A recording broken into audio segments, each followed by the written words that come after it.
Hello, my name is Ian Beabout, and welcome to my YouTube channel. Today, I'm responding to a viewer request to compare the first two King Crimson albums. I think the reason that this question was brought up is that there is a common misconception, we'll call it, that In the Wake of Poseidon is somehow a clone of In the Court of the Crimson King. I'm going to first talk about each album individually, and then at the end, I am going to explain why I think this is a myth. I'm going to bust this myth. So, In the Court of the Crimson King, this is an album that I think exploded the music landscape when it came out because it was such a combination of different influences and a lot of things nobody had really heard before.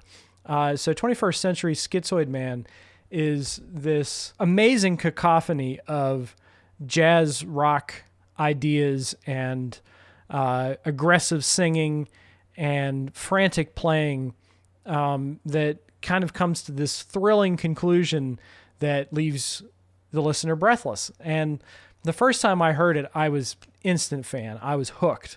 And then we lead into I Talk to the Wind, which is a soft and somber ballad. It's very much an album of contrast and relief, although it never does quite go back to the progressive heights of 21st Century Schizoid Man. The rest of the album is much more melancholic, I think.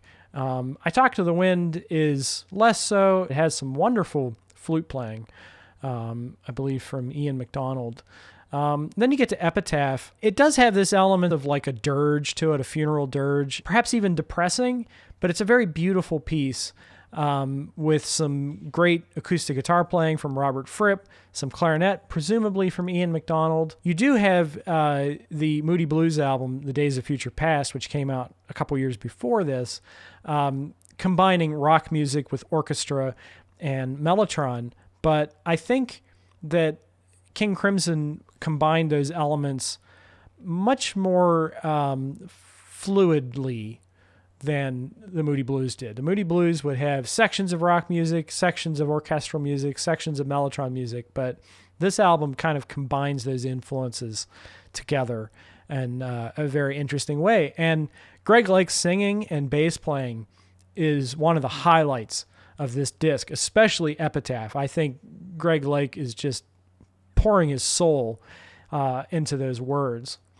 Next, you have Moonchild, which is a song that I think is skippable for a lot of people. And even on this edition, it's a little bit shorter than the original album version, although the full version is included as a bonus track. I like Moonchild. It's bringing us back to the tranquil nature of I Talk to the Wind. It's very evocative. But then after 2 minutes of just this very simple song with a little bit of drums, very minimalistic arrangements, that kind of shifts into this free jazz, dreamlike improvisation that goes on, I guess, a little bit too long for some people, although I rather like it. And the reason why I like it is it's meditative. Next time you listen to Moonchild, if you don't like this song, I suggest sitting there and taking deep, measured breaths and just absorbing it fully, sitting in front of your speakers with your eyes closed and just take it in and let your mind wander and see where it goes, see where you end up. Because I promise you, by the time Michael Giles' iconic drum fill enters, your mind will be blown. There's just something about it that's instantly iconic and unforgettable. And this final song, I think, is my favorite song on the album. It's the title track, In the Court of the Crimson King. It's just magic. There's no other word for it. It combines just about every element that we've heard on the album so far, with the exception of the jazz rock thing that we get with 21st Century Schizoid Man. What can I say about In the Court of the Crimson King? It's a beautiful ballad. It's epic. It's a little bit melancholic. It feels regal. It feels like you're in the court of the Crimson King. I find this a beautiful album. It's one of my favorite albums of all time. And it's also the beginning of one of my favorite bands of all time. And you can see why, to this day, people still talk about this band.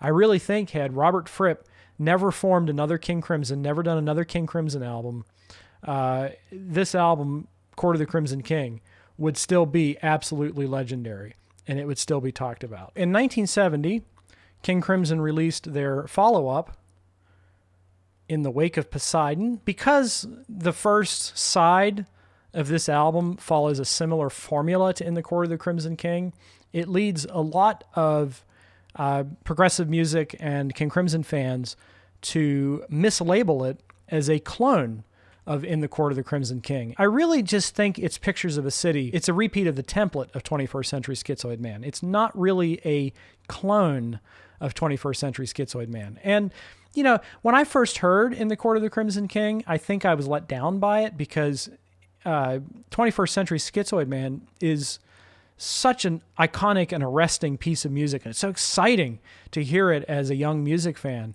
And then everything that follows is so different. Pictures of the City is the only other thing quite like that song in the catalog, because I think had I heard this album at the same time I heard Court of the Crimson King, I probably would have liked it a lot to hear that sort of thing continuing. Then you get to Cadence and Cascade, which is a song that I think is rather beautiful. I'm a sucker for any kind of flute playing.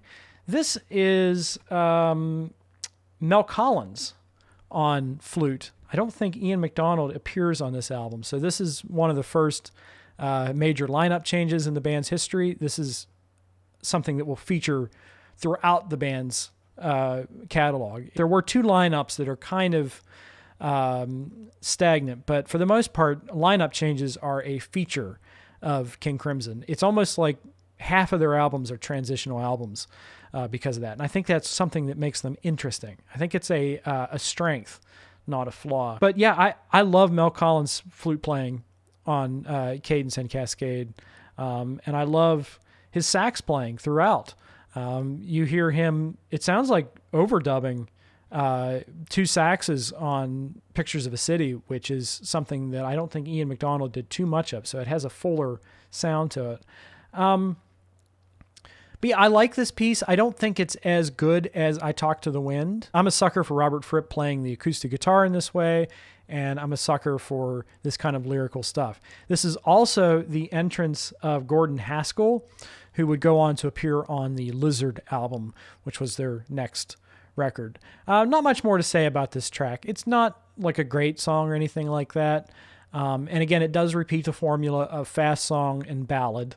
Next, we have In the Wake of Poseidon, the title track, which is in my opinion, very depressing song. It's more depressing than Epitaph somehow, which Epitaph seemed to be a commentary on the insanity of war. I hope someday it's out of date, but it's not yet.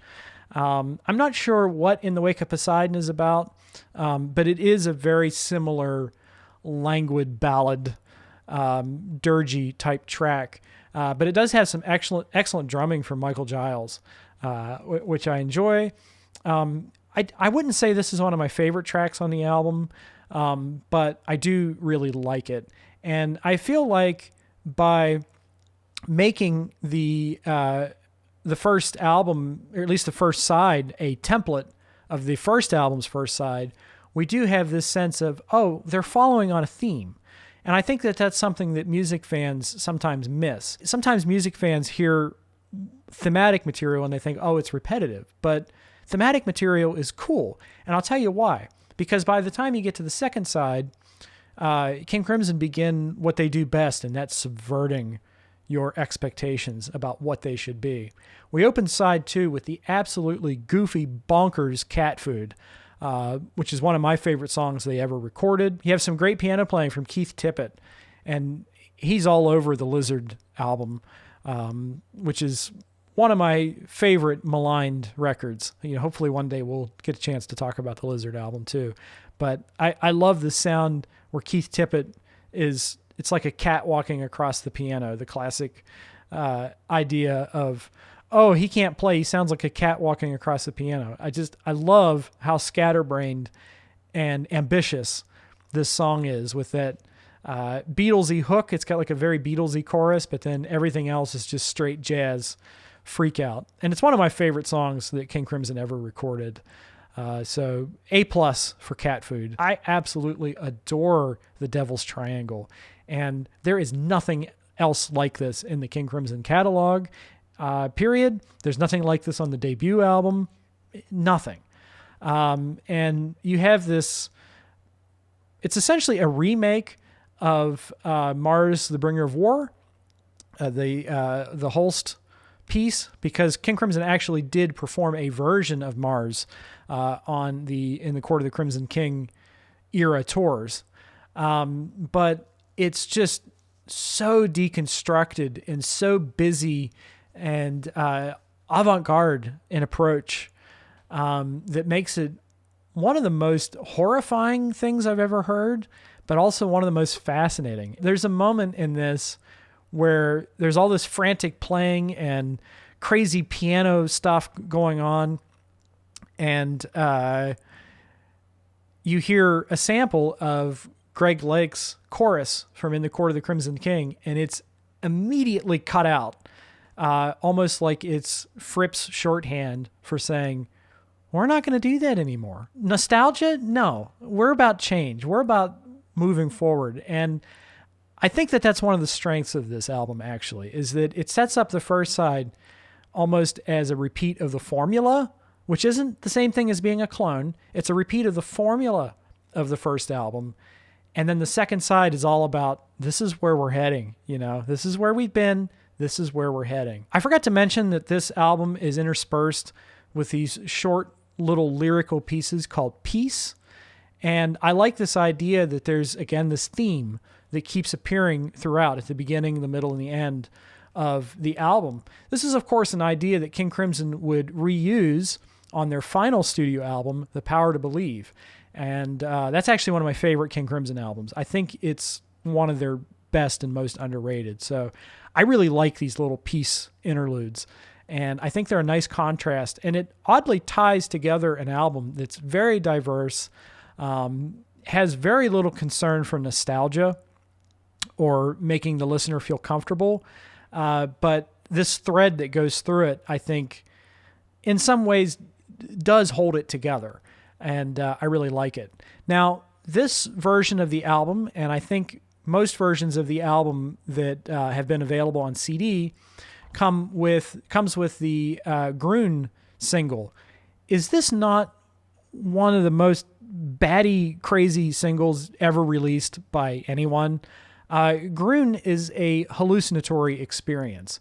It laughs at the idea of conventional jazz, conventional pop, conventional anything, and it just sounds like a freak out.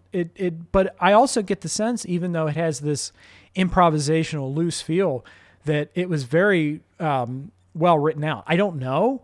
I'd have to read more into it, but it feels like something composed to me. And also, this feels like the beginning of the technical Fripp, the Lark's Tongues and Aspic Fripp, or the Fracture Fripp, because some of those guitar parts are ridiculous. And just the fact that he manages to make them sound so musical and almost like a John McLaughlin kind of way completely blows my mind. I think Groon is one of the best tracks on the album, and I'm grateful that it's included now on all reissues. So, okay, I've talked about In the Court of the Crimson King. I've talked about In the Wake of Poseidon. I like both albums. I like Court of the Crimson King a little bit better. If I were to choose, I think Court of the Crimson King is a better album, but I think In the Wake of Poseidon is very interesting. And in many ways, I think it points forward to the future of the band more successfully than Court of the Crimson King does. I don't think they're clones of each other. In fact, the more I listen to In the Wake of Poseidon, the more this myth is absolutely destroyed for me. Yeah, that's where we were, but get used to change, because, oh boy, change is a-coming. I think that wraps up just about everything I had to say about these two records. I wanted to thank the commenter who suggested this, because I'm actually planning a King Crimson ranking video with my friend Mike. We just did the Gentle Giant studio albums as kind of a warm-up, but the next thing we plan to do is a King Crimson ranking video. So I thought it'd be a good idea to kind of put this out there and test the waters, see what the response is. Don't forget to leave this video a like if you enjoyed it. I would also like to hear your thoughts. Let me know in the comments what you think of these albums. Don't forget also to subscribe to the channel if you'd like to hear more from me, including that King Crimson ranking video, which is hopefully coming within the next couple of weeks. Also, I wanted to mention that should you like to make a donation to the channel in form of a music gift, I've included my Amazon wish list, which includes the complete 1969 recordings box set from King Crimson, which has a brand new Dolby Atmos mix of In the Court of the Crimson King by Steven Wilson. I would love to get this. I would love to hear the early live recordings of that band. It's just not really in the cards at the moment. There's just a few things that have a higher priority, such as the Frank Zappa Apostrophe box set, which comes out in a little over a month. So yeah, if you're in a position where you're able to do so and would like to make a donation, I did include my Amazon wish list, and that King Crimson box set would be excellent. Any King Crimson box set would be an excellent donation, and I would be happy to talk about it because I'm a huge fan of this band, and it would definitely inform the ranking video discussion, which is coming soon. All right. Well, that's it for me for today. Once again, my name is Ian Beabout, and you will hear from and see me very soon. All right. Bye-bye.